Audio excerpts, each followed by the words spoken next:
All right, audience. How's it going out there, everybody?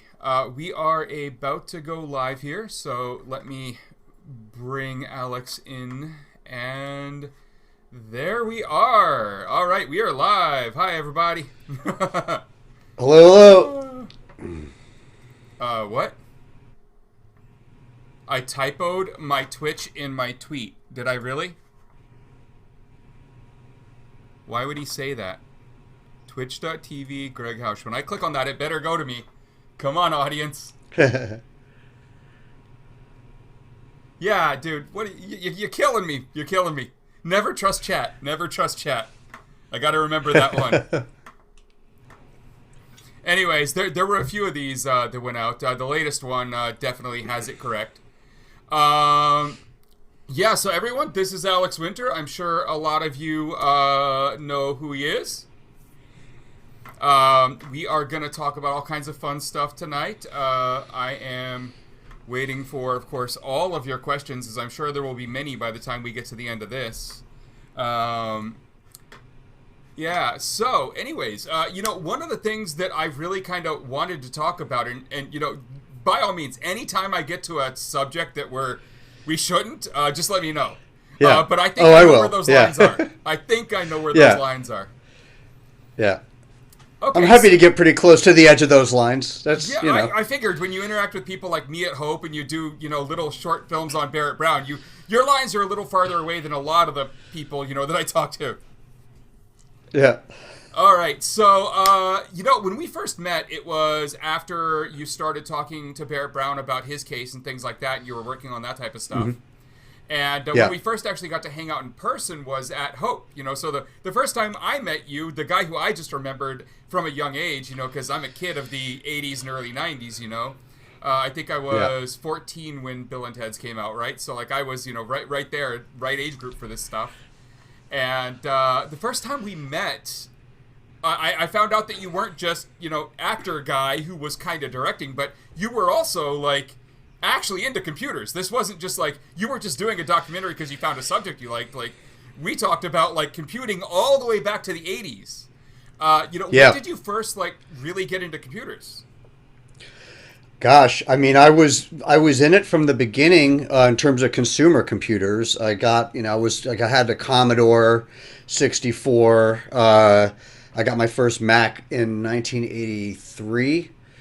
And I had a Mac Classic. Yep. And then I had the Mac 2.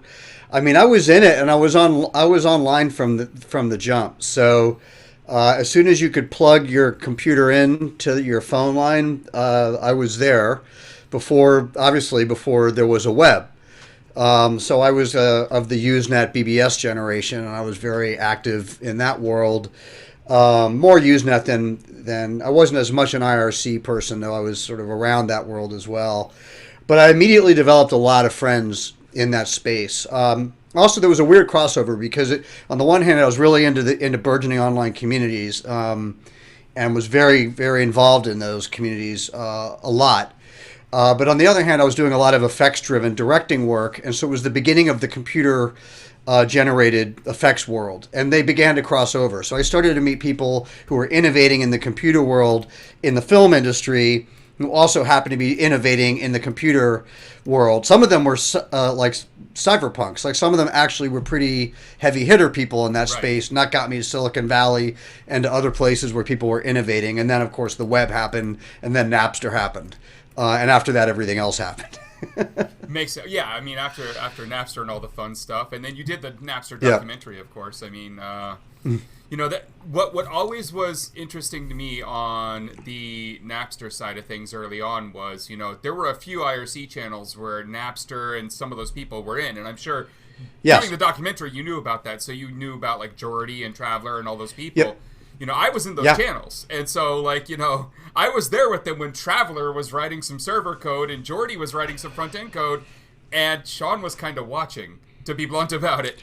And then he joined in, but, there's a lot of interesting stuff that happened in that story about who really wrote more of the code before Sean's uncle showed up. Well, I mean, Fanning really wrote I mean, he and Mendelsohn, I got the impression, really did the heavy lifting. Mendelsohn did like Sean, a lot of the heavy lifting on the network side. Yeah. yeah, and Sean, Fanning was close with Parker from those days. Oh Parker, for Parker had the FBI show up at his house in Virginia when he was like 15. yeah. Yep. Fanning and Parker, who had never met, became close friends over IRC. Yep. Because they'd worked their way up to some pretty high level hacking channels, and they hadn't physically met each other, so they knew each other by their handles and all of that stuff. And they created like goofy stuff. They created some kind of security company or something when they were teenagers together. I think they went were nowhere. They were in all of our little private hacker channels on EFNet, like Havoc and Woo Woo and EL8 and all the others. Exactly, Woo Woo was the big one. Yeah, yeah, exactly. And that was like Knight and all the rest of them. And that was basically like there was one crew that was basically in all three of those channels. But yeah, and that's how they put the Napster team together. To answer your question, like basically Fanning reached out to that whole gang as he was living in the in John's closet in Hull, pretty much, yeah. And writing Napster. So it was getting pulled from all of that gang. It's a great era, a great story. There's more story than you could fit in a doc. Oh yeah, I mean that's what I was saying. Like, the doc is amazing, but there's so much little intricacy because I was in those channels with them. So like, there's all these little things I'm not going to say because there's people who don't want their names brought up. But I will say, one of the interesting people who came in and out of that channel a few times was Zuckerberg. And he was around. I mean, the strange thing about those three channels and kind of the group of people who swirled around them, there were a good, I think, 5 people in those channels that became billionaires, and all the rest of us, still wonder where rent's coming from. But hey, it was like there's no one in the middle either. When I look back at all those people. That's right. It was a pretty extreme community, but there was a lot of very brilliant people in those channels, and it was a very exciting time. Yeah, it really was. And again, like, I love this side of it because most of my fans, and a lot of my good friends are all from either those crews or that time period, or even up into the later 2000s when they'd migrated to other platforms and whatnot. But that same person, you know what I mean? And so I found it really cool when we first started talking. You're like, oh yeah, I was on Usenet in like '85, and I'm like, really? Because I wasn't expecting it, So I just think that's something that they wouldn't have known. Because after Downloaded, you did the Silk Road documentary Deep Web. And you've done, and that's where we actually met when we got to go to Hope together with Lynn Ulbricht, who you introduced me to, Ross's mom. And that's like one of my favorite pictures I have is the background on one of my monitors of me, you, and her standing at Hope, and she's got this big smile on because the movie had just premiered. Yeah, that was a really great event. I mean, Hope is a great conference, and everybody is there, and you get everyone under one roof, and a lot of people who I only knew online you get to meet in the flesh for the first time. But it was also important that was a very critical period for Lynn. She was doing she still does a lot of activism work around what's going on with Ross and in incarceration period. But there was a big moment for everybody. Well, I still interact with, it's weird, but like Ross, like on Twitter, like a lot of people don't even seem to know this, but Ross Ulbricht is on Twitter, and he does read the tweets. Like, they get mailed in, the comments, the replies, he replies to them. He does. It's you can actually follow Ross Ulbricht on Twitter right now, and like you can actually interact with him. It's crazy. Yeah, you can. And if you write, he and I have been communicating for years, but if you write to him in Tucson, he will respond. He's pretty responsive, unless they were on lockdown during COVID for a really long time. They just got out of that. Yep. Yeah, I mean, we had our bouts with complete lockdown here because the town I live in is the one where it started, basically on the East Coast. Malden, Massachusetts. We had the first 8 total cases in New England were in my little town. Damn it. like literally one of them lives 2 blocks from me, one of them. So like we locked down hard. This city was done. Yeah, so that was a lot of fun doing all of that stuff, and then we got to hang out a little more from that. So I've always enjoyed our friendship, and then likewise. After that, you actually worked on something that I don't think many of these people knew. You did a little short film with Barrett Brown. Called Relatively Free, and I'm gonna switch over so people can see this. This little film right here for all you Barrett Brown fans here. you can actually go over to Alex Winter's website, just alexwinter.com, and you can watch this 20-minute film. The whole thing's up. It's free. It's on his Vimeo too. But it's a great little piece about basically about Barrett getting out of jail. Yeah. And there's the guest. I was showing them an image, so I had to come back. So for all you Barrett Brown fans out there, definitely go check that out. It was another really interesting piece. So keeping on the documentary stuff, I watched Zappa today. Like, I actually got the time. I took out this morning. I was gonna watch it like next week, but then when we decided you were on tonight, I was like, I gotta get it in first. Right. That's an emotional ride, man. Like, it is, yeah. By the end of it, and it's a heavy story. I won't give anything away, but like, it just keeps getting like, you think, oh, that was heavy, and then it gets heavier, and then it gets heavier, and then he like, it's just, all of it. Everyone should watch this documentary. It's freaking great. I was sitting here with someone who is really into older music. So like, it's this kid in his late 20s. His brother's like 4 years younger than him, and I've never heard them play anything newer than like the late 70s. Like, classic rock is their bag, right? But they'll go back into the 60s and whatnot, and it's just it's the weirdest thing, because they're definitely popular kids. So like, I wasn't like expecting that, but he's sitting here as I start the Zappa one, and he's like, "Who's that?" And I'm like, that's one of the problems I kind of have with like the Zappa knowledge in the current generations is I started naming all the bands that claim Zappa is their biggest inspiration, and he's like, "Oh, I love them, I loved it," and I'm like, "Well, you would like Zappa." Like, right. Yeah, exactly. Well, that's one of the reasons I made it. All the time, and I've run into that my whole life. And he's one of these cultural titans who a lot of people in the current day and age don't really know that much about. And he was kind of misrepresented even during his time, which we get into in the film. He was a really iconoclastic guy. He was a political activist. He was at the forefront of his music and different other forms of music. But I felt like his story had never really been told. So it was worth the plunge, but it was a plunge. It took us years to finish that thing. Well, so in it, I will give away one little piece that isn't related to the story of it. In it, we get these repeating scenes as you show us pieces of the archive that are there. How, like, I see some shelving, but how big is that? Because there looks to be thousands and thousands of, like, audio tapes, of videotapes. Like, how did you get through all of that? It took us years. I mean, the thing is when I got access, I went down there and I realized that a lot of it needed to be preserved. So we did a Kickstarter campaign back in 2015, and we raised a lot of money, thankfully, because preserving media, and it's every conceivable kind of media. It's 8mm, Super 8, 16, 35, every format of video. And some of those formats of video were from machines that don't exist anymore. We had to like either make them or find them. So it was insanely expensive and time consuming. We spent 2 solid years just doing preservation work on the media, and then we set about making the doc. It was nuts. So it was fun, though. I have a question about ownership there then. Like, so you preserve the media. Was that kind of like a deal you made with the family where they get the preserved product if you get access? Or was there like, how exactly. did that work out? Yeah? Yeah, exactly. Like, I have no need for that media beyond the course of the movie. So I was preserving stuff that I was dumping that to drives that we could use, that I was dumping into LTO archival tape for posterity. And to be fair to the family, even for them, that all of that's going to a collection somewhere. I'm not privy to what they're doing. It's the Smithsonian or a giant university or whatever. As it is deserved, but it's all...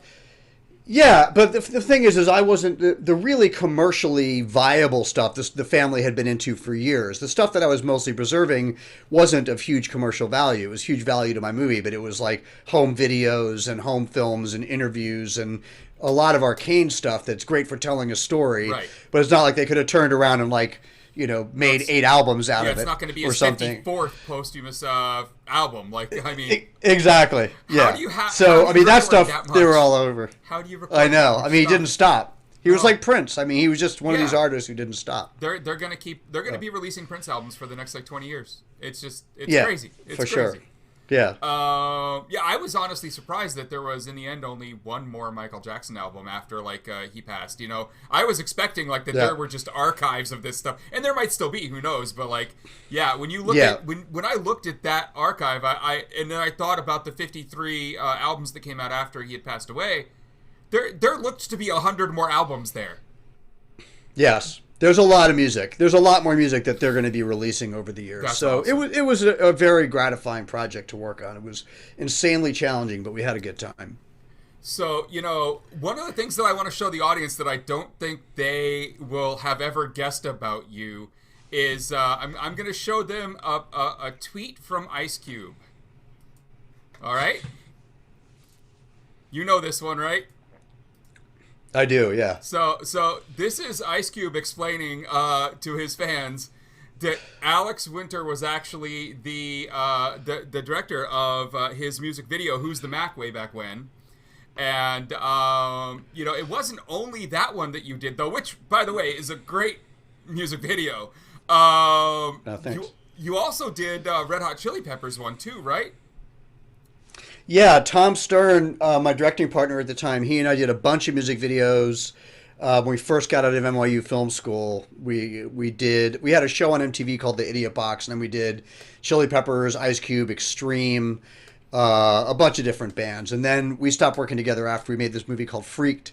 Yep. And I went on to do music videos again until probably mid-90s. I did a lot of videos for Helmet, the band Helmet.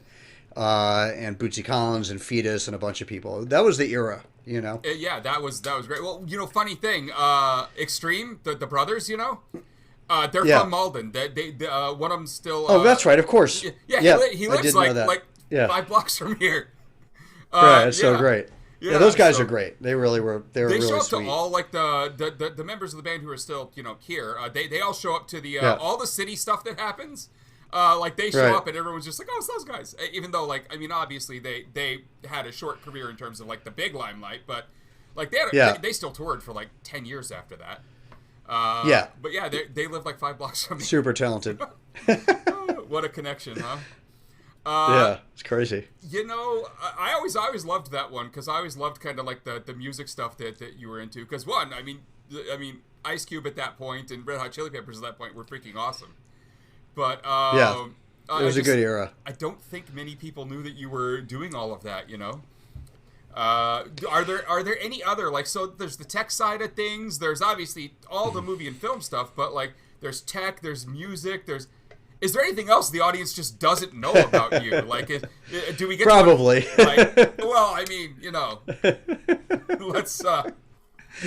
Probably some things that they don't need to know. Yeah. You know, look, I came up very kind of politically active from a very politically active household, very interested in tech, obviously very interested in the arts. And there was a point when I started making docs where all of that stuff got to converge into one thing.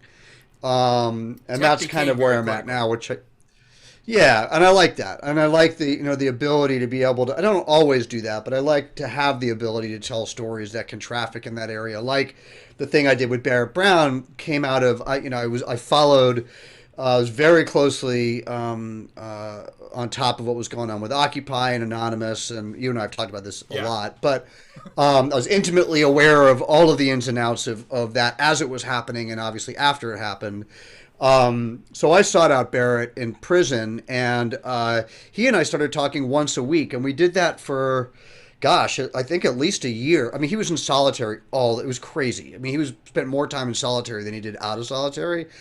But when he wasn't in solitary, we were on the phone, and I ended up with hours and hours and hours of tape of interviews with Barrett, which I was just talking to him, sort of get a sense of the case and what was going on, and talking to Kevin and other people who were dealing with his case.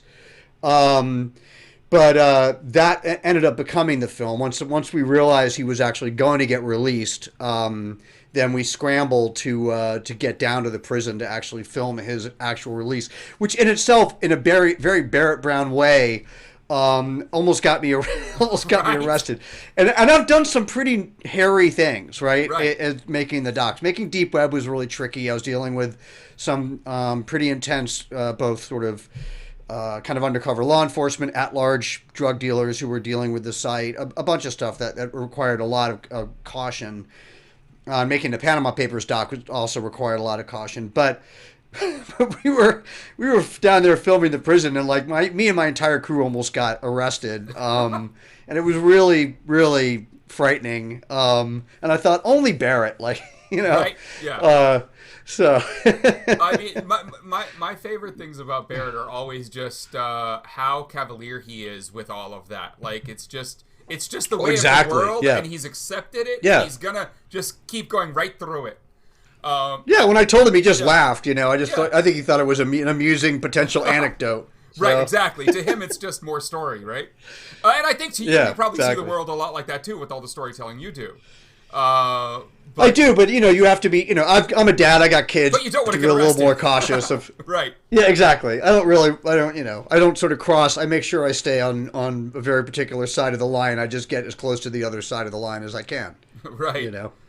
The Panama Papers is one of those things where when you first told me you were going to work on that project, it meant a lot to me because when this had come out, a lot of us had, with the independent journalism and everyone else, a lot of us had also done some work on making sure that this was really out there, and the bigger media did not pay attention. They did not care at all. Yeah. And I wanted someone to, just fucking make the story, damn it. Like, someone tell it. And so I was really glad you picked that one up. And for anyone who hasn't seen the Panama Papers documentary, for any of those times when, you're reading the New York Times version of the story, or maybe the LA Times piece they did about Panama Papers, they have no idea what they're talking about, and they played it down on purpose. Watch the documentary. It's really good on the actual, like, truth behind what happened there. And I just think that's really important. So personally, for me, this is just a thank you. Like, thanks for making that. Yeah. Because I was waiting for someone to freaking tell the story. That's how I felt too. And, there was a reason why it was suppressed by some of the larger publications. There were multiple reasons, but it really was the largest news break of the century, and it was the largest coordinated act of journalism in history. It's an astounding story. And I still know so many people who've never heard of it. Yeah, exactly. Yeah. Well, when you have we've seen this a lot especially in the last 5 or 6 years since things got really crazy. But the Panama Papers was a good kind of example of when you've got a case of everyone being guilty. It's a nonpartisan. It's like Murder on the Orient Express, right? Literally, everyone had a hand in the crime. Right. Well, that's when things get silenced because it's just not convenient to talk about. Yeah.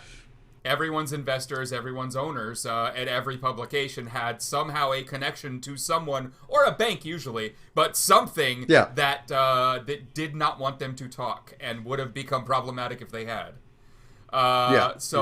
Thanks for taking that one, because I gotta wonder, did any of the high finance people involved, or of course any of the actual subjects of it, such as the various law firms and whatnot, did they reach out with threats, or did you have to deal with any of that? We were really careful. Laura Poitras, exec, produced that, and I'm a huge fan of her work. And the team that I have is very privacy and security conscious. As I said, I'd made Deep Web already. I'd done other stuff that required a lot of security. But what we did on Panama Papers was we literally just didn't tell anyone we were making it. We made the whole film under kind of a cloak of secrecy, and so nobody knew we were doing it until it was too late. Right. And then we just released it.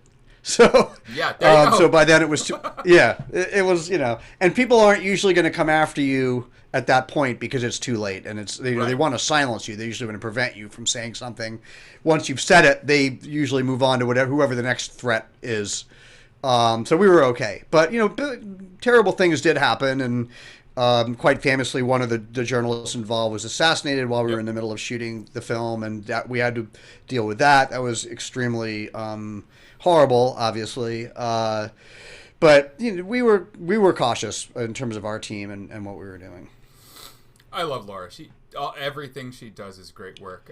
She's ferociously talented. Yeah. I got to see a screening of one of her docs actually at the loft in New York. I don't know if you've ever been to her little loft there, but I tell you, the only thing I love about that building is that from the outside, it looks like some rundown warehouse that has nothing inside. Then you get inside, and it looks like, what the hell? My favorite story from Laura Poitras is literally at a party of hers. It's so dark that I can barely see anyone, and I'm standing there, and she's like 3 feet this way from me, facing the other way, but she can hear me talking, right? Because, in person, like, I talk way too damn loud. And Chris Hayes walks up to me, but I don't know it's Chris Hayes. It's dark enough, and he's only had his show for like a couple months, so I didn't recognize him. And he starts talking to me about Anonymous and about all his hacking stuff and about some of his past, and I'm like, well, that's interesting. But whatever, and like I just kind of brush him off because like I was walking towards someone. I was actually walking towards, funny enough, one of our mutual friends, Cusack. He was over in the corner, and I was trying. He had made me over, and I got cut off by Chris. But then when Chris walks away, Laura turns around to me and says, "You know that's Chris Hayes, right?" And I was like, "Oh, you just really upset him." And I'm like, "Oh," because he was like fanboying, I guess, about Anonymous. Turns out like he's a fan of the hacktivism stuff. And I just, because I couldn't see him in the darkness, like, I think he has never responded to me since. Like, I think I really upset him. And if he ever sees any of this, like, I'm sorry, Chris. Yeah, that's so funny. Yeah, so that's actually where I met John, at that party. He was there with John Perry Barlow. It was a strange group of people. John was a very close friend of mine. Yeah. Yeah, that was... Yeah, it's very sad that he's gone. It was the anniversary last week of his cyber, the announcement with the big whole, like his manifesto. Yeah, the manifesto. And so I showed that on stream. I met John during the Napster days. I mean, I met John in 2000, and he was really the ringleader of a lot of what was going on at that time. He has another one of those really interesting careers where it's not, he didn't do a thing, he did 20 things. Like similar to you in that, you've been kind of all over the sphere of things, but like for people who don't know about John, like he was a Deadhead. He was with them for like. Well, he wrote lyrics for them too. He literally like he wasn't like just following them like people in the buses do. Like he was like actually with the band doing things like all the way from that to the guy who co-founded the EFF. Like I mean like there's a big divide there, and it's really cool seeing that type of stuff. So when I talk to people about like your tech knowledge, or then I tell people like the Free Press Foundation, like their board survived 1 year because Cusack is a generous MFer and loves press freedoms. They're like, wait, these people are actually taking part? They care? And it's they always kind of get, it's a different outlook because they don't see you or him or people like that until they find out that you're doing the documentaries too. And then they start to kind of see the picture that you're painting with them. I want to switch to something a little more lighthearted than some of that for a sec. Mm-hmm. Growing up, one of my favorite movies, of course, you were in, Bill and Ted's. I loved that film, right? And we've talked about that before. And the second one, of course, and all that. And one thing that I never got to see was you say anything about like when the third one's on its way, getting made, all that fun stuff, like, before that, did you think there was ever going to be a third one? Like, when did this become a reality? Because there were people with Twitter handles, like, going back, like, 15 years asking for it. Like, the Bill and Ted's 3 one was actually, the guy who ran kind of, what would you call it, the official movie Twitter, was actually just a fan who had that Twitter from before, right? Like, am I reading that right? John Morrison, I met because he was a Bill and Ted fan. He had created, we were sort of ruminating about a third one. He created a Bill and Ted 3 site on his own. He and I became friends. He does a lot of work for Trooper, for my production company, on the social media side to this day. So he's become a member of our team. But that really kind of speaks to how the third movie happened, because it was really a film that was born out of the internet and our global fan base. Mm-hmm. Keanu and I had no intention of doing a third. Chris Matheson and Ed Solomon, the writers, didn't have any intention of doing a third. We were done with 2. We walked off into the sunset. We've all been very close friends, so we talk all the time. But it really didn't occur to us. But there became a kind of a groundswell of interest about, like you said, about 15 years ago, of people saying they really wanted another one. Yeah. And we had dinner at my house one night, Keanu and myself and the two writers, and Kristen had pitched us this take that was just really funny. That was like this kind of Christmas Carol thing. But basically, what we made, was some tweaks here and there. This idea of like, what if you caught up with us now? We were just middle aged. We were just dads. Right. We'd never fulfilled our destiny, which of course is a comedy that has to be the way it is. Right. And we go into different iterations of space time, trying to figure out where we're not complete f ups, right? And Keanu and I thought that was playable. We thought, you know what, that's playable because we could just be ourselves. We don't have to try to pretend we're teenagers, right? Oh, we're right, not going to yeah. literally be time capsule versions You of don't have to us. sit in a makeup chair for 10 hours every morning. Yeah, or affect a way of behaving that I don't even remember the person I was when I was in my 20s, much less what I did when I was Right. acting. So I don't even remember that. I don't even remember that entire decade. So I'm assuming it happened because there's like a record of it. Right. But we thought it was a funny idea, so that still took over 10 years to get to the screen, from that dinner Yeah. to actually making the movie. So we kind of got into it. The fan base found out about it. They really threw wind into the sails and got it financed. And there's no way it would have happened without the fans. There wouldn't have been any interest. I mean, the very first thing we did was the guys went and wrote a script on spec, meaning for free. Yep. Keanu and I had some notes on it. The four of us sort of got that sort of to a place we were all happy, and then we took it to all of the studios and everyone, and literally it was like something out of like out of a Marx Brothers movie. It was just every door slammed in our face, right? Of course. Literally like no, no, no, and then the fans caught wind of it, and they were like, no, we actually want this movie, and then it became impossible to ignore. Well, I mean, as kind of well as the whole internet knows, like, how Keanu is perceived online at this point. From all the memes, like, sad Keanu, like, how that meme lasted way longer than most memes have any right to. Like, the internet just it loves him, right? So, like, there's, like, an army of Keanu fans. There's, like, entire subreddits that are Keanu fans, right? So, like, there had to be a groundswell of this. Have you ever, like, peeked into that little world of, like, that kind of craziness of... a little bit. I mean, not intentionally, but I am on. Unlike Keanu, who is not online at all. I am online, Never. so I do see it. Look, I think it's really sweet. I mean, he's a really close friend of mine, so I care about him a lot. So, I'm always happy to see when people are being nice, and I'm always bummed when they're not being nice. But Right. it's the internet, right? It's like Right. it is a wash with every aspect of human nature, foul and noble. But I think it's deserved. He works really hard. He's very good at what he does. So Yeah. I get it. Well, I mean, every time I see the newest memes like that keep coming out about him repeatedly are every time someone gets in trouble in Hollywood for, the Me Too movement, Time's Up, anything else, people always put out either Keanu or Tom Hanks is the one they choose, and they say, like, Tom Hanks in trouble again for being the sweetest guy ever. Like, they always joke around that, but the opposite with those two, so... I just, when the fans like that started getting behind it, I really thought there was no way Hollywood could ignore this one. And luckily... and that's really what happened. Attention. Yeah. I mean, is that how it came up? Yeah, like, and when you're you in know the what? meetings and whatnot? Yeah, it did. And I mean, the internet stuff, not really. I mean, I think that the fan base stuff did. Yeah. The studios started to get a sense that the fans really wanted another movie with us, and not like a reboot, Right. which is what probably would have happened ultimately. I would not have watched that. Yeah, it would have been kind of a drag. But I mean, it's understandable. It happens. But the fact is we worked really hard on the script, and the benefit of it taking so long is the script just kept getting better and better. And then once Dean Pariseau came on, the director, we just went into turbo mode because he's absolutely amazing. Scott Krupp, our original producer, came on. Then Dean came on.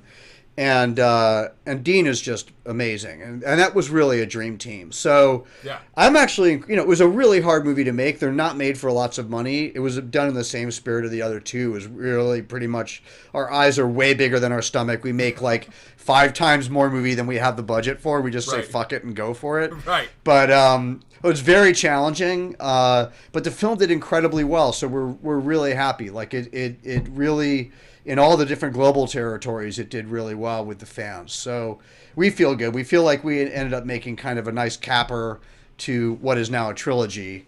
So after that heartache, it felt worthwhile.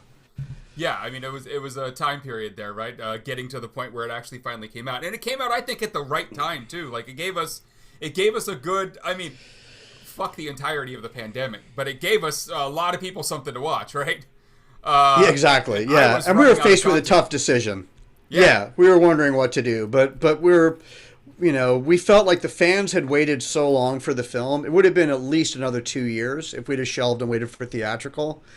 2 years from when we were launching, so it just felt like an unfair thing to do. They'd been waiting for a decade by then, and we felt like most of them were at an age where they'd be just as happy to watch it at home with their family or whatever, which turned out to be true, thankfully. That's awesome. So we're about 42 minutes in or so, and I told you we'd be an hour. I want to ask the audience, of course, anyone out there in the chat who has any questions. I mean, we'll keep talking, obviously, but it takes a few seconds for these things to show up, so I want them to start typing some stuff if they've got anything they want to ask. Okay. Sure.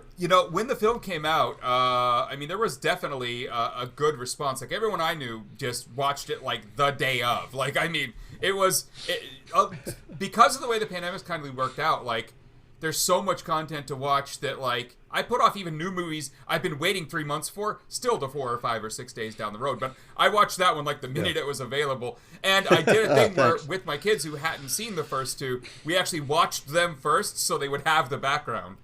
That's great. Yeah, that's perfect. So, right. I mean, but it's also cool because, like, I don't know if you're like this, but I can't stand only getting one, like, taste of a character. Like, I want... Right. Like, when I read a book, I never get a book when it's the first in a series. I wait until at least 3 are written, and then I start going through the series. So there will always be another one out by the time I'm ready to get to that next book. Oh, that's interesting. Yeah. I fall in love with the characters, right? If I like the writing, if I like the style. And I was really happy that third one came out, because, like, that seems to be the number for me.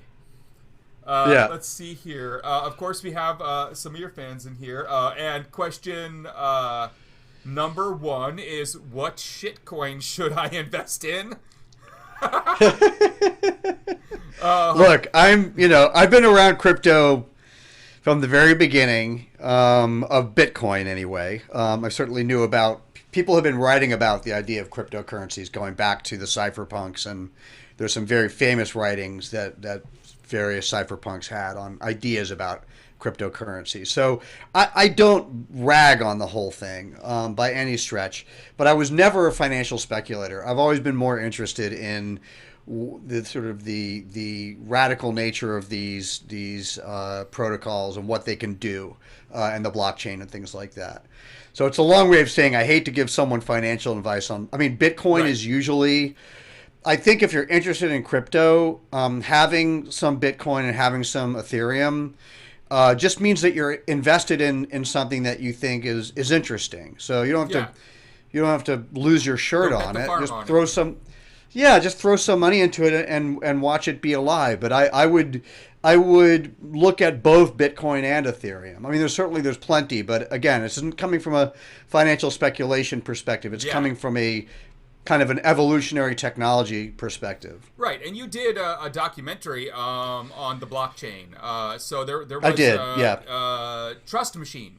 Yes. Yeah, and you just cover, like, the technology itself, like what it is, what it's used for, what it could be used for. Yeah, and the bubble. And then there's a political activist component, because I also covered Larry Love's case in that film, and the attempt for the U.S. to extradite him on, again, pretty much trumped up charges over cyber over prosecution, which is a big problem.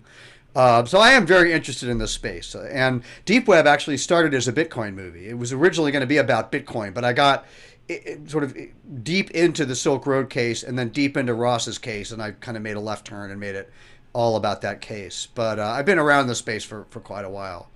Well, I mean, if you watched one of the Barrett Brown interviews, you'll notice sitting in the background behind him was Laurie. I know he's been seeing Laurie in London. Yeah. They've been hanging out a lot, so that's great. Yeah. I love that they got hooked up. Like, Barrett reached out to me on his way to London and got there, and right when he got there, the place that he had figured out he was going to stay lasted like a couple days. And sometimes with our types, that's just how it goes. But he and I know all those people, so I'm not going to say anything. But yeah. So he reached out and was like, "Do you have any tips?" And I was like, "You need to reach out to Laurie."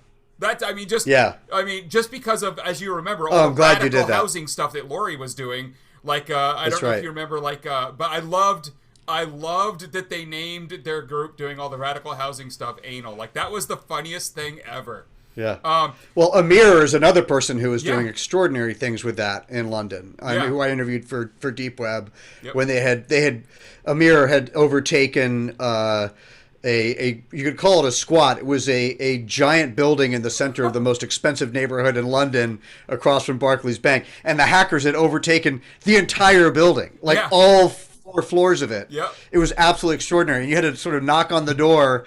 And what happened with Amir Takai was they were like, you could interview Amir. I was in LA, but it's on Wednesday at 9. This was like on Tuesday. I was like, okay, I guess I'm booking a flight to London and leaving like right now. And I did. I took a red eye, got off the plane, knocked on this innocuous looking door. They let me in. Inside, it was filled with hackers from top to bottom. Nice. And they were cribbing their internet from Barclays Bank across the street. Of course. It was great. Yeah. That whole story was funny to me. But then he asks, and I'm like, if anyone knows about any free housing in London, it might be that group of people. I didn't know if they were still squatting anything or anything. Such a good person. Yeah. Also, just a great human being. Let's see here. Of course, next question still related to the first question. Who is Satoshi Nakamoto? I don't know, and I don't care. I agree. And I don't mean that flippantly. I think that, if you create a pseudonymous identity, it should be respected. And I think that this whole fervor around who Satoshi is, I think, is really missing the point about what's interesting in crypto and kind of turning it into something uninteresting. Yeah, I mean, the search... I think the only thing that the search could ever come up with would be if it was a few of, like, the criminal types that are suspected to possibly be him, they would use it to smear if it was one of them. And that's all they're looking for. Right. That, of course, is true as well. Yeah. Yeah, so I don't want them to find But I think it's unlikely to be the case. I think it's probably a handful of tech people from different, like MIT, Stanford. I mean, it's probably a consortium of people. When the first big dump of code happened, literally day one, I pulled out the code, I look at it, and I'm like, this is too clean. There's no way one human being made this. Yeah, it's not. I don't think it's one person. So, I mean, I think we had that conversation during the Deep Web stuff, too. We did. I just didn't believe that at all. Let's see. Are you going to make another documentary on showbiz kids and catch up with the kids you followed in it and reach out to other child actors? It's a really good idea. I've thought about it. I may wait a few years. I'm just starting another very immersive doc at the moment, so it won't be anytime soon. But I have thought about that. Yeah. The next one is actually about something we kind of brought up earlier, but someone's asking, what was it like to work with those old films that suffered from, quote, vinegar syndrome for the Zappa doc? Yeah. Terrifying. We had to literally... I mean, we spent $1 million just in preservation, which we raised from the Kickstarter, and we had to find proprietary companies that had built their own machines, and you usually get one shot running through the gate to capture that media on some archival form, right? And it's called a sprocketless system because obviously film has sprockets, but you can't. Something that's about to disintegrate, if you stick a sprocket in that, you're done. You're just tearing it apart. So people had created these crazy state-of-the-art systems that were sprocketless capture systems that would you'd get one shot, the film would go through, be dead by the time it got to the other end. You'd be like, did I get it?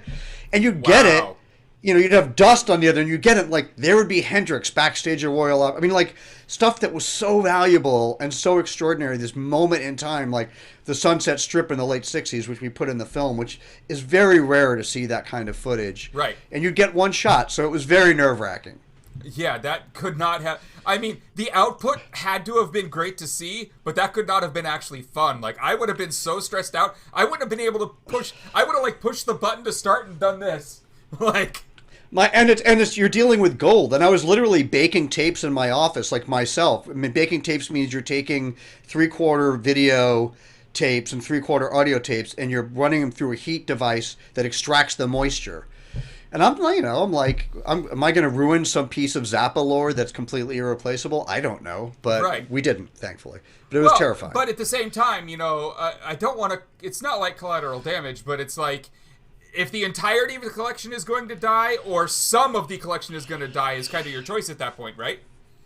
Exactly. Yeah. Right, so... yeah. Thankfully, we didn't kill anything, but we did see some stuff that was too late to save. Yeah. Obviously.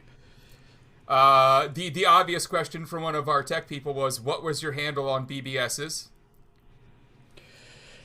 Someone else asked me that recently. I think I know, which is why I'm not telling anyone. Nice. That is the correct answer, by the way. Because tell your children so that they know that the internet never forgets. Nice. Let's see here. Do you have any opinions or have you ever heard of supposed Lost Boys reboot? I mean, yeah, over the years, but I'm just like, I hate to be mercenary, but my character got killed and Joel is dead, so I don't really care what they do with that thing anymore. Right? Like, yeah. I still watch that. That's like it's on my short list of things that I at least see like once every couple years or so. It's a great film. I'm really grateful I got to be in that thing. I was like a punk NYU film student. I was broke as hell. I was like living in some shithole on the Lower East Side. There were like 3 of us on like a 200 square foot hovel. And I was on this giant broad, Warner Brothers Hollywood movie set. It was so much fun. Right. It's as much fun to be in as it was to watch, which is not the case for a lot of movies. Acting in movies can often be it's a great job and you're grateful for it, but it's not exactly glamorous most of the time. Yeah, I've only seen pieces of it here and there as I've kind of subtly been involved in stuff, and it is it looks like a lot more fun on the outside than it is. Exactly, it does. Yeah. It should. Let's see here. Were there any interesting differences between the production of each of the Bill and Ted's movies because of the social or technical hurdles of the time? Yes, each one had different things, crazy things going on. The first one was made for so little money by 20-year-olds, basically. Keanu and I had just turned 20. The writers were maybe 23. Steve Herrick, I think, was 27, who directed it. We were kids. We had no freaking idea what we were doing. And there was no CG yet, and there was no, everything had, the booth was like a really bad optical, so it was like soldered to like at the top of like a piece of a hydraulic, like a Bad Kiss concert in front of a giant green screen. I mean, it's amazing no one got killed. It was really fun to make, though. The second one, things were much more sophisticated, and we had giant sets. We were all on studios. The CG was starting to come in, and Peter Hewitt was doing a lot of very interesting visual effects. And then the third one, we were really able to make it because of technology, and like we shot digitally, we moved very fast, we captured a lot, and I mean the visual effects, we didn't have tons of money for them, and they're not. Not to denigrate them, but they're not why you go see a Bill and Ted movie. They're like ramshackle fun movies, but we certainly use them. The most important thing, which we already covered kind of with the third movie, was that we made that movie out of a fan base that was online, right? Like Twitter connected me to one person who connected me. That's how the Bill and Ted 3 site was made. That's how I met Morzen, and that's how I met other people. I had a direct connection to the fan base. And I've come up in the age of online communities, IRC, BBS, Napster, and then Kickstarter and other crowdfunding things. So the third movie really was a byproduct of that landscape, for sure. Yeah. And it shows too, but it shows that like the fans really wanted something, and you guys were paying attention, because as one of those fans who took part in all of that, we got what we wanted. Like, I mean, you delivered, and I think that came through, in the conversations that I saw online afterward, and everyone in the chat here, loved it. Well, we were very mindful. Look, we had a lot of respect for the fact that that's what got us there. We've always loved the fans anyway. But the thing that Keanu and I said to each other was like, look, we never thought we were going to make one of these. We don't need to make one of these. I mean, to be totally honest with you, the Bill and Ted movies have never made anyone rich, right? So, I mean, we got paid, but they're not money grabs. So we were like, unless we can make something that has its own internal integrity, that's as weird and fun and crazy as the first two, there's absolutely no reason to make it. And that's why we were grateful that we got to make the movie the way we wanted to, because they're weird movies. I mean, and we stand by that. We like that, Yeah, I think that's also why we all like it too. I think that's the thing. There's a few more questions here. There's what's your favorite, I'm not in any rush. What's your favorite hacker movie? Wow. There's a lot of good ones.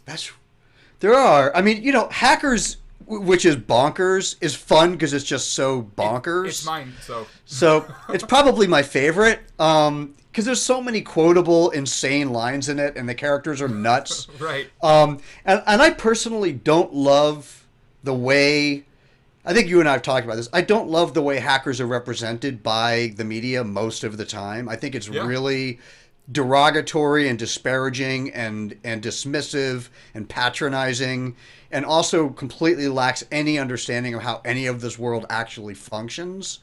Right. Hackers doesn't care about any of that stuff. Yeah. It just kind of, it's like, whatever, facts, who cares, right? Yeah, it's not trying to be like super authentic. No. I also like war games for that reason, because it's just cool, and the whole Broderick, the idea of this Broderick character and like interfacing with this, the big Pentagon and all that is like, I think I like hacker movies where they don't try to be super real, and this there's is no like, way he's actually getting into NORAD from home. Now, the war dialing and the way he was doing that was honestly as realistic as you could be for the time period. I mean, he was using tone loc. That's what I was using at home. Like, I mean, so they got his methodology correct, but there's no freaking way he's talking to a machine that has AI that good at that time.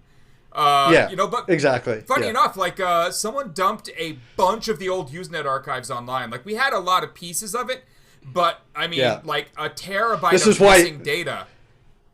That's why I don't tell anyone my username, Greg. Right, because it's all up there now.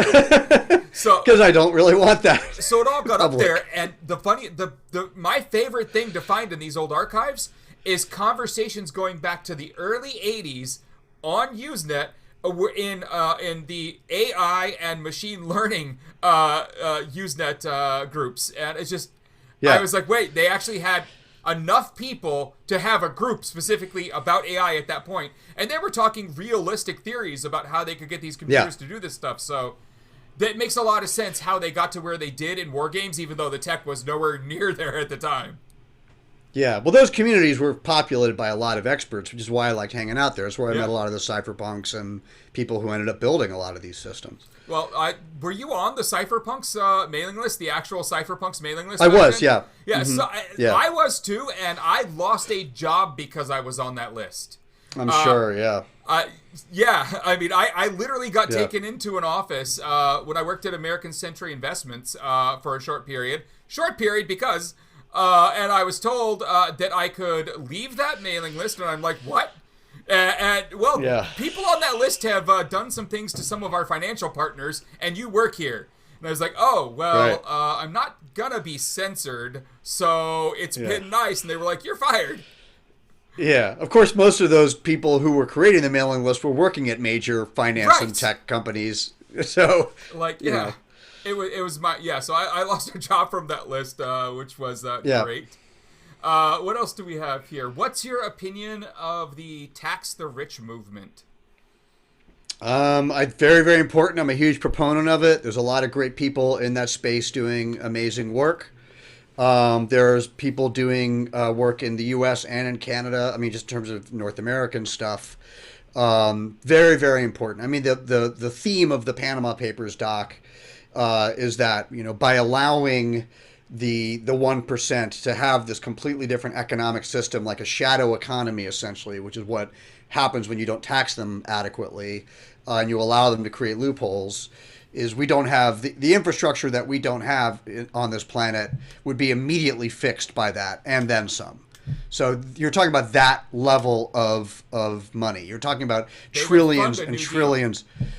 100%. Over again. Yeah. Medicine, Medicare, medicine for all, healthcare for all, education, obviously climate, sort of all of the big ticket items that we're facing right now that are going to have to be dealt with would be solved overnight. But of course, greed is greed for a reason. And the people with that greed and that money are the ones paying for these people to get into office by all their wonderful donations and lobbying. Yes. So, Citizens United hasn't helped that at all. But no, there are inroads being made. Their laws are being changed, and the leaks have helped a lot. And the work of organizations like the ICIJ and others have done enormous good. So yeah, the ICIJ are a wonderful group of people. If any of you don't know who they are, you can just go straight up to their website. Just literally Google ICIJ. They're nominated for a Nobel Prize right now. Yeah, it's amazing. I love it. I love it. Let's see. We got a bunch more here. All right, is Bill and Ted's 4 coming? We don't have any plan at present to make a Bill and Ted 4. I mean, we're all still kind of like trying to rest up having made 3. So we'll see. So what we have to do is get the fans on it? That's I where guess we are? so, yeah. All right, Yeah. You heard him. Lost Boys' 35th anniversary is next year, and something's happening. Are you going to be involved in that? I don't know. I mean, COVID has really jammed up the works as far as a lot of that goes. We did a little mini reunion right before COVID.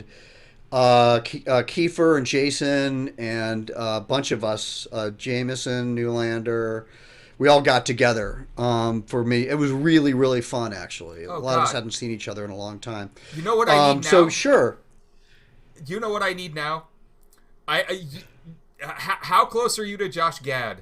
Because I need a reunited apart where you guys are all reading your parts again. Like that would be amazing. His series Reunited Apart has been like one of my favorite things of the pandemic, and it's weird to have favorite things of the pandemic, but like you have to find your joy somewhere during this.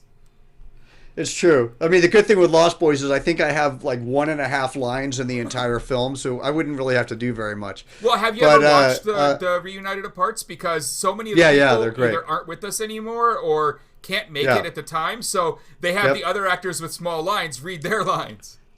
Yeah, I love it. Which is great. Yeah, he's done a great job. Yeah, very cool. Let's see here. There's a few others that I'll save for kind of the fun. Okay, so Viceland. Have you read that script? I have not. Okay, no. So of course, Vice Media. Everyone knows Vice Media. Yeah. And the behemoth that is, and that Gavin, started the Proud Boys and all that. I know all about it. So mostly I'm repeating that for the audience. That there was a spec script made about a lot of the internals from literally the day they met as kids to Vice Media, and he's getting kicked out. And the script leaked somehow. Have no idea how that happened. And it's on the internet now, and I really want it to get made. It's one of those where like I know it's not getting made because I've actually had some conversations with people who have gotten the pressure from Viacom saying you can't make this film because it makes them look kind of bad. But Gavin is really pissed off at the script. He doesn't like talking about it. His response to it was "fuck you" when part of it was read to him. But his other response was that only 3 people would know that conversation, and that conversation is right. So who did you talk to? And so it's a pretty good script. But you who haven't wrote seen it? it yet. Do you know? Some guy named Caleb. I haven't seen much else that he's written, but it's on the. I don't know if you check it out every year, but there's the blacklist that shows all the scripts that for some reason I'm really on the good. blacklist. Yeah. So it made the blacklist this year of scripts that aren't getting made for some reason or another, but are freaking great. Right. And we know why, because Viacom said, please don't make that, because they've got big investments to protect. And they're powerful. I see. Yeah. Well, at least that's the story we believe. And I do believe it. Right. Yeah, you can... I'll check that out. The link is in the chat, but I'll text it to you because you can't see the chat right now. Okay. For the people in chat who don't know, he sees my Zoom background, not the background you guys see. So he actually sees the War Games NORAD room with the screens and whatnot, while you guys see the This Is Fine Dog in the like studio. Yeah. So there's the script one. There's a reboot one, which we already asked about. Wow. The fans are in love with this episode here. Hacking is not a crime. Correct. What? Oh, so here's another one that hasn't already been asked yet. Could you ask Alex what would he like to direct as his next feature film? So is this one you've written, or are you looking at others? Well, I'm making another doc right now that looks at. I can't talk about much of it yet, but it is. I've been wanting to get back into the present moment and all that's going on right now. There's a lot going on, as everyone is aware. So I'm making a big technology-oriented doc about the moment that we're in, and I'll be deep in that for a while. And that's taking me into a lot of really interesting avenues: disinformation, radicalization, algorithm, all kinds of stuff. So that's my company. We're embarking on that now. I'll be immersed in that for a while. There's a narrative project I'm working on.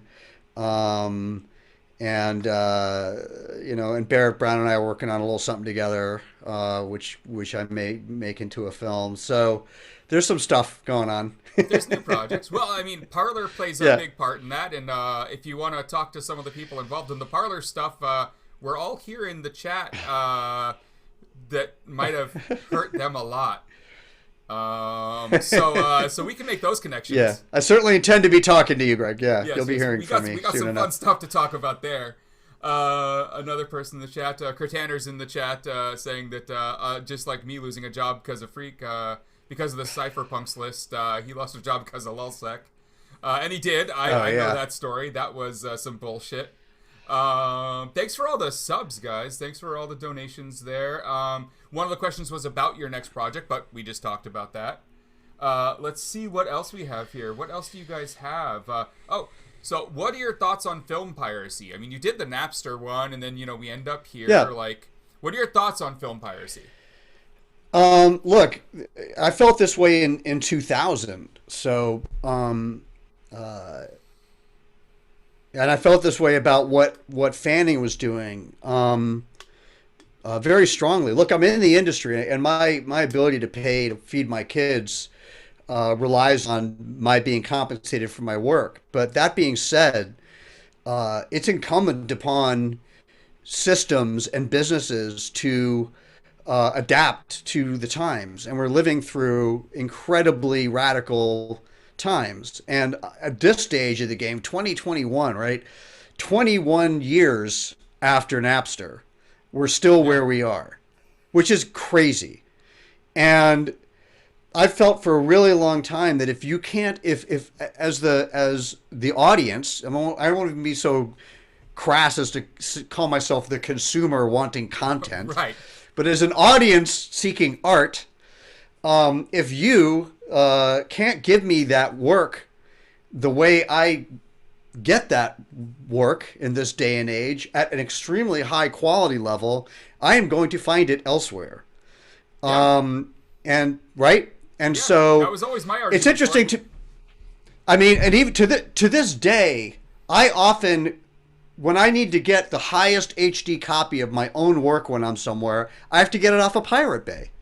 Yeah. Because that's where it is. That's where the best version of my work is sitting that I can immediately access, right? Yeah. A really pristine, perfect 1080 or above copy of my work will be on Pirate Bay. It will not be anywhere else, or if it is, it will be locked into some ecosystem that is impenetrable. So this is where we are. I will say this about piracy, though, and I felt this very strongly during the Napster era, is I firmly believe that you'll always have people stealing, right? You had people stealing before the digital age. I would download but that percent. Yeah, hell yeah. If a Lambo, I'm all over that. Right. But most people who are sort of getting stuff that way that could impact the economy of it are doing it because they can't get it any other way. Yeah. I have never believed that piracy would have any, and this got proven over and over again. You remember the Wolverine case? There's always been cases where people freak out and they're like, "Oh my God, the film ended up doing way better because people downloaded Wolverine and they actually became a marketing tool." And like with Deep Web, we made a deal with Bram. With BitTorrent, we were actually distributing the film partly through BitTorrent, and this is before it was kind of more acceptable. Right. So to me, it's always been a misrepresentation of what's going on, and this criminalizing of a culture that is basically just moving in a direction that makes way more sense, that is way more democratized and way more accessible. And most people are not bad and criminal and trying to destroy these industries. And those people aren't going to change no matter what. Yeah. And so the industries, once they finally hopefully get their heads around this, they'll realize that they're not going to go out of business, and people who are stealing their stuff will continue to steal their stuff. That's a negligible group of people in the scheme of things. It's a small enough group of people, and I'm 100% there with you, because if you ever are at my house at some point and it's time to watch a movie and I don't have it on my computer, I load up Netflix and search. No. Okay, I load up Amazon Prime. No. Okay, is it anywhere else? Because I go to Google, I search, and it shows the ones you can stream on, and it's on, like, Vudu or some other platform that, like, nobody uses and I'm not paying for. And I'm like, well, I don't have a choice. And then I watch it anyways, because, like, whatever. But, like, it's that. With the music, even back in, like, the Napster days, there were, I'll say some of the names because these sites are long gone now, but there was, like, Oink, and there was those two, MP3 sites, and Oink was Oink. fantastic. I would still be on Oink if it existed. It was all lossless FLAC files and like the best of everything. Like the only things I could buy digitally online were like at 192 tops. Maybe you could get 320, but you were not getting FLAC, you were not getting ALAC or any of the others. Yeah. You could definitely not get WAV or AIFF or any of the higher quality formats. And the only reason I used Oink, I think I had like 6 terabytes of freaking ratio left when Oink went down, and I was like, why? Yeah. Why did I leave so much ratio on a dead site? But the only reason I was using the site is because there was nowhere for me to get what I wanted in a way that I could afford, or that they weren't even offering 99% of it. There were rare demos that like bands had put out, but only once 20 years ago, and they weren't reselling anymore. What am I supposed to do? All the collectors have those in closets now. Like, I'm never getting a copy, I guess. If even. I remember sitting in a board meeting at Columbia Records about something else during the Napster days, and they were fighting Napster at the time, and one of the heads of the department, who I won't name, who was also fighting Napster at the time, told me that he's like, look, we were able to locate a whole swath of Coltrane that they didn't have in their own catalog on Napster through a collector, super high quality, and they allow them to complete the actual Coltrane collection within the Columbia collection. So, but that was the way those communities function. It wasn't, it was really people with, it was a lot of rare stuff. It was a lot of stuff that wasn't released or not properly released. It was a lot of stuff that at a quality level that you couldn't get anywhere else. And those days really are over. There's nothing as good as Napster today. It's very hard to describe to people why it was such an important moment. After Oink, What.CD came up, and it was basically the Oink content, but it didn't catch up with where Oink was. It was close, but now it's gone, and nothing really replaced it. No, those days are really over. I missed that. That was amazing. But the thing about Napster that always throws me is because you can get into an argument about Metallica, right? And people will have their sides of this. Well, Metallica were right because blah blah blah, right? And Lars sucks, and it's right. But there is an argument to be had there, because I've listened to Lars actually give his side of the argument, and it's very clear. Yeah, me too. It's very, very clear. Like he didn't care that all of Metallica's crap was on the platform. He was not fighting against, dude, Master of Puppets, download it all you want. We don't care anymore. We've made our money. But they're masters from a recording. They were in the middle of recording still. Exactly. Like the week they were still in the studio, The rough Yeah. masters, someone accidentally plugged in a laptop with Napster on it and they leaked. That's the thing that pissed him off. He just said, here's the files, could you get them off? And Napster was like, nah, not going to do it.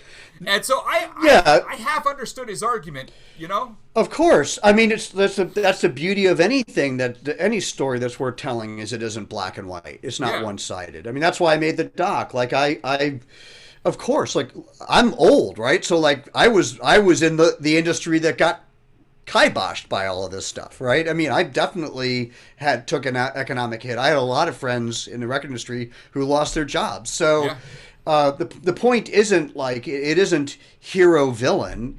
It's change and adapting to change and not branding someone as a villain or someone as a hero, but trying to look at things in a more holistic way. That's what almost every tech doc I've done has been about at the end of the day.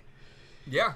You covered those moments when things are definitely changing. Like, there's a new way to do things and the industry's got to catch up. But especially in the media industries, the content industries, their version of catching up is sue until we've got something. Like, just keep fighting them with the law until we've built our own thing that finally catches up. I mean... any entrenched power does that. I mean, governments do that too, right? So, but like, I was on Spotify 6 years before it was available in America, when it was only in basically Eastern Europe, because that's right. It's what I wanted to exist. I mean, there's arguments from the artist side about how much they get paid, but for me as the consumer, I wanted that to exist, and so I VPN'd in to Germany and got my account over there. And funny enough, they only cared about your IP when you were signing up. You could listen from America just fine afterward. So, like, I signed up like the day they launched in Europe and just used the system from them because it was exactly what I wanted. And they provided me what I wanted, so I was willing to pay the fee. Like... Yeah, we're still not there yet. Even all these years later, we still haven't caught up to proper artist compensation. And we will, but it's going to be a fight. Yeah. One person asks, Alex, how do you feel about Bill and Ted having such a good chunk of queer fans and being popular in the queer spaces? Is that a thing you've noticed? Yeah, of course. We're really happy about that. And, you know, the first two movies both have excruciating slurs in them, which are embarrassing and inexcusable. And, you know, to us, the idea of inclusion, I mean, look, Bill and Ted are not like, you know, they weren't like super popular kids. They were outsiders. That's how we always viewed them, like back when we were sort of the high school age. And so to us, they really were about being close friends in your own world and kind of at odds with the world around you. So of course that embraces, you know, all of those communities. So we leaned into that very specifically with the third movie with our daughters and Bridget Lundy Payne. They're a gender fluid and they've been very vocal about that, not being non-binary. So it's something that we've embraced, but it wasn't cynical. Like, it was something that both Keanu and I and Chris and Ed, from the very origins of those characters, we always saw them as outsider characters and being inclusive. Yeah, I mean, from the first film, you can definitely tell that they were not the popular kids in school. The popular kid was up there screaming about San Dimas High School football. Exactly. Which is still, I mean, one of my just like one of my favorite things to scream when I need something to scream. Let's see. They ask, who is your favorite documentary filmmaker? Obviously, besides yourself. Well, I wouldn't say myself. My God, I know. There's so many great ones. I love Marcel. I love Ophuls. I mean, I love Laura Poitras. Barbara Koppel, who made Harlan County, USA. I love Robert Frank, who made Cocksucker Blues, who's a photographer largely, but that's just an incredible doc about the Rolling Stones. It's one of my favorite docs ever made. Obviously you've got Errol Morris and great people, Werner Herzog, making docs that are on fire today. So, I mean, there's so many, it's a golden age of docs right now. So there are so many people who are making great docs right now, like Garrett Bradley, who just made this film Time. She's just insanely talented. There's a lot of people whose work I love. That's awesome. Yeah, that's a great list. I mean, obviously, I'm a big fan of music documentaries. So I watch just like, I mean, my favorite is Sound City. That's my favorite one I've ever watched. I'm sure That's you great. probably love that one too. Like, I love that one too. And Brett Morgan's doc Montage of Heck on Cobain was a big influence for me on yes. Zappa. I would say the two biggest influences directly were that and Cocksucker Blues. Yeah. Yeah, we should definitely do it. We do a movie night. We watch movies together, me and like my chat on every Sunday. We should do a music documentary night. There's a lot of good ones. There's some great a lot ones. of good ones. Let's see here. What other question? Wow, the chat is way ahead of me right now. I'm trying to scroll through it here. Mostly people talking about that fun stuff. I mean, obviously, I have to say this because it's said every single day, and you can choose to interact on it or not. But just for the chat and everyone to be reminded, every day is Punch a Nazi Day. It is never not okay to punch a Nazi. So happy Punch a Nazi Day, Alex. Thank you. I should have had my coffee cup here. Right? I would have toasted you with it. Yes, we repeat that one every episode because it is important for people to know that is the case. What else do you have, chat? What do we got going on? Of course, we have to do an epic punk documentary, obviously. Yeah, definitely. I'm actually trying to. I am developing something in that space. Yeah. If I do another music doc, that's kind of what I'm getting into. More probably post-punk, but that's really my era. That's when I came up. I have a lot of friends who are musicians in that community. And the story hasn't really been told. The one that I have in my head anyway hasn't been told. So I mean, my favorite, that's like my favorite punk movie ever. I mean, I love SLC Punk. Don't get me wrong; it's number 2. But CBGB's is still my favorite freaking punk movie. You've seen the one that came out in like 2013 or something, right? Like, yeah, they do yeah. such Well, a and that good was job. my child. I mean, I grew up in that skanky background, Right? So. Right? Yeah, the Sunday Punk matinee all through high school I was there, and then from then on. So, yeah. I still my go-to when I just need some slow melodic but still amazing fucking music is I just put television on, literally everything they ever recorded. Oh, just listening to them. Which isn't. Right I mean, I wish they recorded a lot more than they did. I know, but I could just put. But the records are so good. I could put Marky Moon Yeah. on loop for like 10 hours and not care, like not even Yeah. realize that Or it's been adventure. 10 hours. Yeah. Exactly. Yeah. So my chat is all about that type of stuff. We have on our Discord we have a music thing where you can play music and you can DJ for the whole chat, and it's mostly punk. That's great. It's great times. The other thing that is really important for my chat, and again, this is the internet community, and I've gotta say it, or my chat will hate me. But shoe on head. I mean, you know the thing? Yes, I do. Yeah. Now, are you gonna do it? Is the question.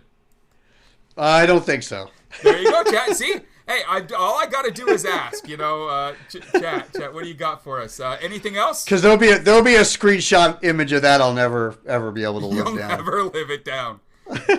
Never. Yeah. So on all the financial stuff, like since you did get pretty deep into that, the GameStop stuff from the last few weeks. I don't know if you saw today that that Keith Gill is getting sued. Now by one Not of the surprising. people who lost. Yeah. I mean, do you think that goes anywhere? Because basically it's a class action. So, like,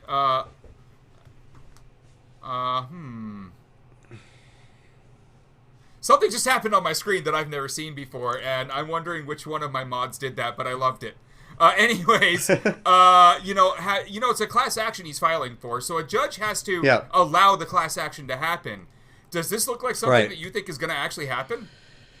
It's hard to imagine that those will get traction in a major way. Look, it was a very disruptive thing to do intentionally. I think it had the desired effect in a lot of ways, and it made some critical points about our financial system and about where things are going, and also about the balance of power in Western. Well, I think in all kind of modern societies right now. But you and I both know that there's going to be many more of these. So this is the kind of thing. Yeah, we're going to be seeing, and well, for suit, but I think even the GameStop event itself, Yeah. I think is the beginning of something that we're going to be seeing a lot of. Yeah, the idea that there's a lot more retail investors starting to figure this shit out and start wanting to play in a fixed system. And the system doesn't Right. want them in it. Yeah. The system wants them in and losing. Yeah. Right. Yeah. But given the way technology functions and the way these financial systems function, it's not something they'll be able to stop terribly easily. No. So. And what are you going to do? Like, people are going to talk on sites like Reddit. You can't say, I posted a thing about how I'm doing on a trading platform, and that's suddenly some kind of illegal trading. Like, no. Right. I mean, what? I remember working at American Century. One of the funniest things about it to me is there was a 13th floor to the building, and a lot of big buildings don't have it, but they did that on purpose in this building in Kansas City, because that's where the high-level traders were, the people who were making million-dollar trades every 5 minutes, right? And Right. there was an SEC agent in each of the 2 elevators the entire day. There was a chair in there, and he had to Right. sit there, because if anyone from that floor got on the elevator and talked with someone Yeah. from a different floor, you might hear him talking to his friend and say, oh, yeah, we're Right. going to get back to the floor and we're going to put $5 million into this. Well, if you beat him back to your desk and get him before they place that sale, you've just done Yeah. basically insider trading. I mean, a version of it. Exactly. And so there were Yeah. SEC agents course. on our elevators, stopping us from Right. talking. That makes sense. They, Right. they were in the bathroom, too. Oh my God. Yeah, it was a crazy Right. building. Crazy building. Reddit All right, is a I'm going to need to fun- jump fairly soon, so I don't know if you've got any more. All right, any chat. more You guys folks have a there. couple minutes. Alex was I nice gotta enough to feed give my us an kid. extra half hour here, so we're gonna let him go here in a sec. But you got a couple minutes. Anything else before we're done? Anything? Oh, you're going slow on me. Nope. I guess we're done here. This was awesome. I really Awesome, man. appreciate you coming on. This was great. I think Yeah. a lot of people in the chat were really happy because they were like, "Oh, my question got answered." So I love that. Great. Everyone, I'm happy. subscribe, follow, all that fun stuff. Like, we'll have more of this. After the next project, maybe you'll come back and we can talk about it. Yeah, I'd be happy to. Yeah, it'll be interesting to talk about it. Yeah. Yeah, especially with what you're going to be covering. Yeah. And especially the fact that some of the people involved in a lot of the fun you're going to be covering are actually sitting in this chat right now. So they're Yeah, I'll gonna probably love be this. talking to them while we're shooting, but that's a Right. whole other conversation. That's a whole other Yeah. thing. Yeah. Everybody, this has been awesome. Thanks for the show, Alex. Thanks everyone in chat. We are done for the night. Good night, everyone. Thanks, Greg. It's good seeing you, man. Yeah, same, man. All right.